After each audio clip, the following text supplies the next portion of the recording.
Go ahead for the record and please state your name. Joe Caro.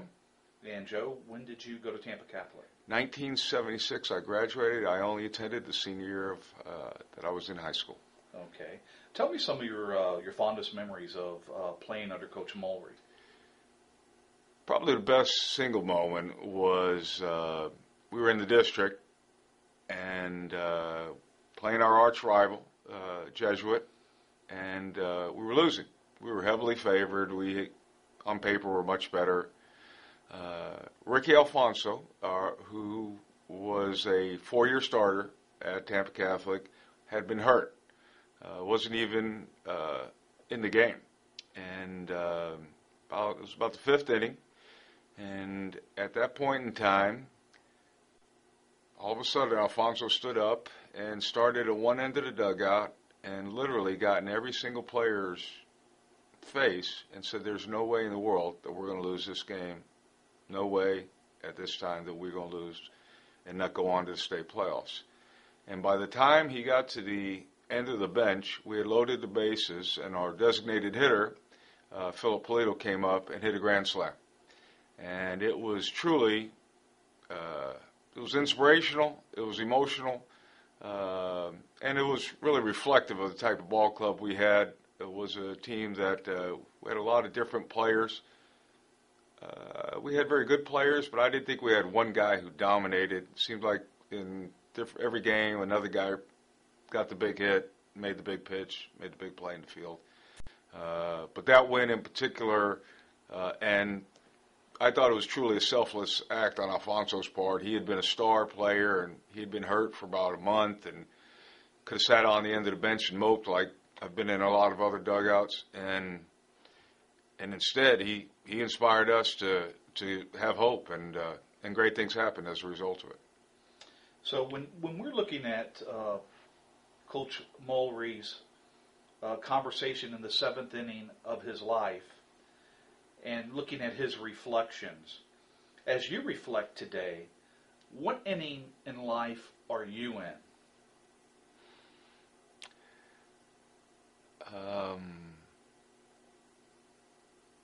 I would say for myself, I'm in the middle innings.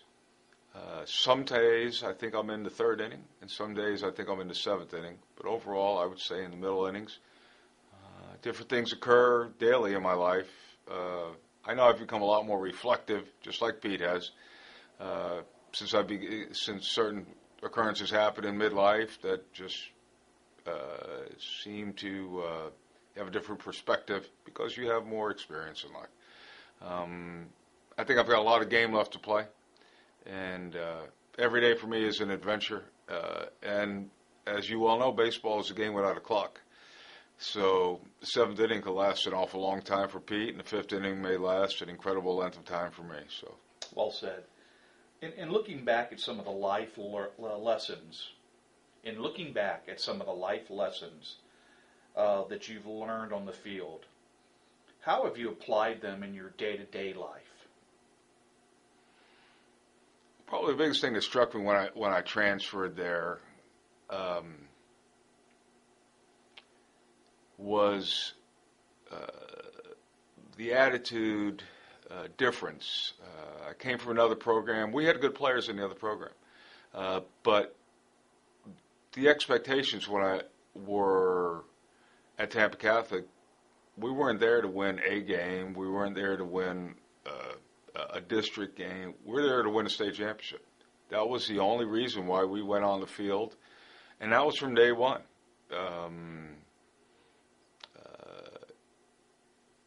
If you have great expectations, I think you can accomplish great things. Okay. If you do not, and Pete, without a doubt, held us to that standard. It was an exclusive club to get into. There was a lot of pride, and also may be getting off a little bit, but the fact that he demanded what he demanded elevated everybody else around him. And so I think from his standpoint of being a leader, and he's a charismatic guy, and I think for success to occur, somebody has got to be able to pull the cart. Absolutely. And he definitely was willing to do that. What is it that you do now for a living, Joe? I'm a baseball scout. I've been involved in professional baseball 23 years, and I've been involved virtually all my adult life in some form of a job related to baseball. Wonderful. So who are you currently working for? Work for the Yankees. I'm on year 18 with the Yankees. Wonderful. You know, Coach Mulry has been quoted as saying, "I am thrilled with what these guys have done with their lives." What are you the most proud of? From a personal standpoint, my family, what my wife and I have been able to create, the growth that's taken place, generational relationships that we've established, two healthy children who are good citizens. The most, for me, gives me my personal greatest satisfaction. Professionally, I'm a very fortunate person, Mark, in that what I do for a living is what my passion is in life. And I've always thought to myself, if you can find something that you're truly passionate about, you'll never work a day in your life. And my job's not 100% fun, but that's okay. That's reality. No job is you're not going to have. You're going to have to do some grunt work and some grinding, some research, whatever the things you don't enjoy, you're going to have to do. But I work. For me, where I came from as a kid growing up, to being able to do what I do today for a living, to say that I go to Yankee Stadium and that's where my office is at. It's exhilarating for me. Even some days I wake up still today, even after all these years, and I'm very blessed to be able, both wise, personally and professionally, where I've come in my 53 years now on this earth.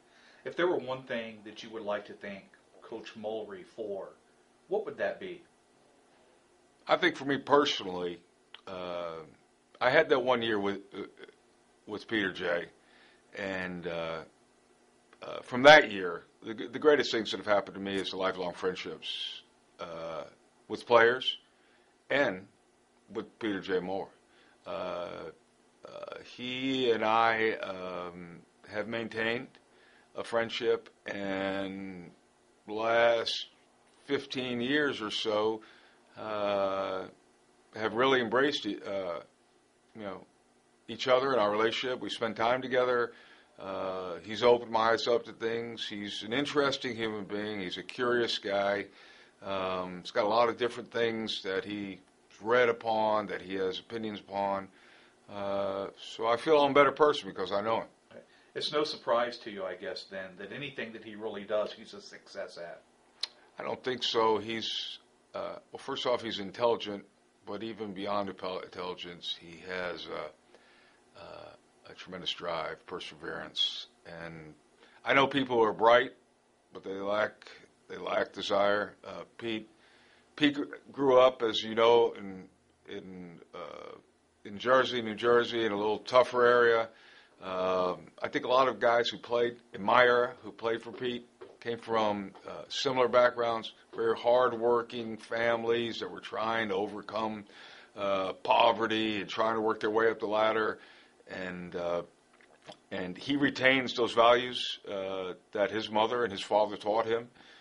Growing up, an Irish Catholic kid from New Jersey, and he still, really, when you come down to it, if you ask him who he is, he says he's an Irish Catholic kid from Jersey, and for me, I think, and for a lot of us, many of us have a similar story to him, and even though many of us were Latin and Pete was Irish, obviously, and didn't speak a word of Spanish and all this other thing, there was still that common denominator, trying to achieve the American dream, trying to acclimate to our culture, trying to grow, trying to strive, parents, and the fact that we were at a Catholic school, sharing. To me, really, that's something that I don't know how much we won't spend on speaking about that, but the link to Catholicism, I think I think probably is the major league. We always talk about baseball being a major league, but the reality is it was a Catholic school with a great baseball program. And I think that was the uniqueness of his program and the reason for its success. Joe, thank you for being with us here today, and I hope you're going to be at the book signing as well. Plan to. And we're encouraging everyone to come out on January the 28th at approximately 6 o'clock at Tampa Catholic to enjoy the book signing and to reminisce. Thank you. I appreciate your time. Thank you. Okay.